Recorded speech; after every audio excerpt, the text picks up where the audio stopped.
Toyuq döşəməli aş, əziz dostlar. Mən ümumiyyətlə toyuq aşını çox sevirəm. İndi var, misal üçün kimsə toyuğu ayrıca soğanla qəşəng qızarır, qovurur və dəmlədiyi düyünün üzərinə səpir, daha doğrusu çəkir. Mən isə toyuğu düyünün, yəni aşın altında sevirəm. Çünki o bişdikcə dadı, iyisi hopur düyünün üzünə, düyünün tərkibinə, daha doğrusu daxilinə və çox gözəl də dadır. Doğramac. Doğramacın deməli tərkibi qatıq və xama. Xama da qatıram içinə, çox dadlı olur bilməyənlərin nəzərinə.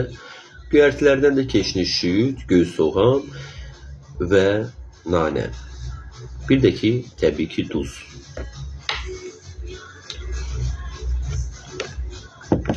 Yanında da bəlli məsələdir ki, göy-göyərti və xiyar, pomidor. Aşımız da belə görsənir. Əziz dostlar, bunlar toyuqlardır. Bu da düyümüzdür. Özdəki düyü dəndən olması üçün düyünü qaynadanda ümumiyyətlə tam bişirmə dərəcəsinə çatdırmaq lazımdır. Natamam bişmiş şəkildə süzürsüz və daha sonra dəmə qoyanda tam şəkildə bişir və dəndən artıq olmuş olur. İndi bişirmişəm deyə istidir.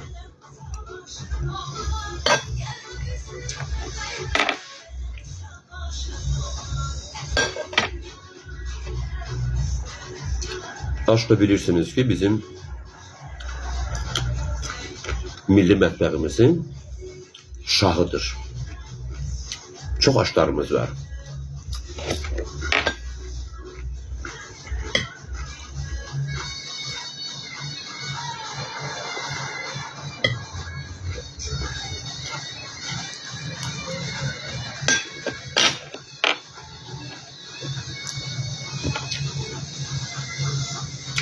Kırmızı reyhan.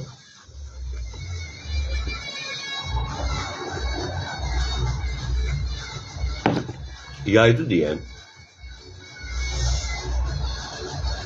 göy-göyərti çox yemək lazımdır.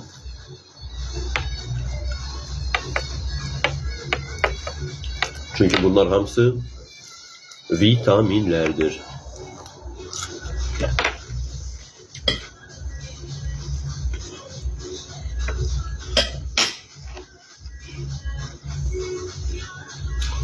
Sual yanına bilər ki, Orxan bəy, toyuğu hansı qaydada qoyursunuz düyünün altına?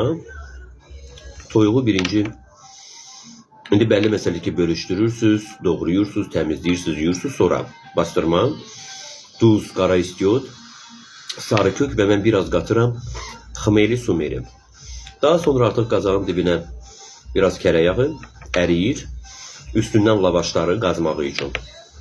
Ondan sonra toyuqları düzürsünüz altından və üzərindən həmin o süzdüyünüz, qaynatdığınız süzdüyünüz düyünü doldurursunuz üzərindən toyuğun. Adam var boşqab qoyur.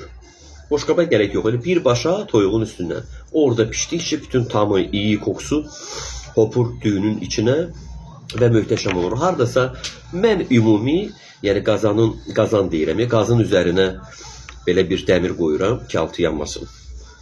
Ümumilikdə bir saat tam dəm alır və toyuq da içində bişmiş olur. Çünki düyü üzərində olduğu üçün onu qaldırıb baxmaq olmur ki, toyuq pişib yoxsa yox. Ümumilikdə bir saat artıqlaması ilə bəsdir.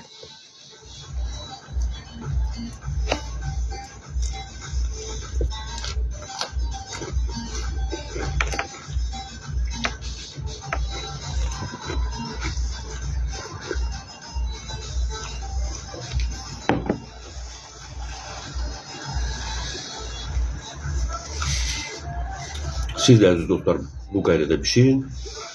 Ümidvaram ki, çox xoşunuz gələcək və siz bu aşı hansı qaydalarla, hansı tərkiblə pişirirsiniz? Yazarsınız rəylərdə.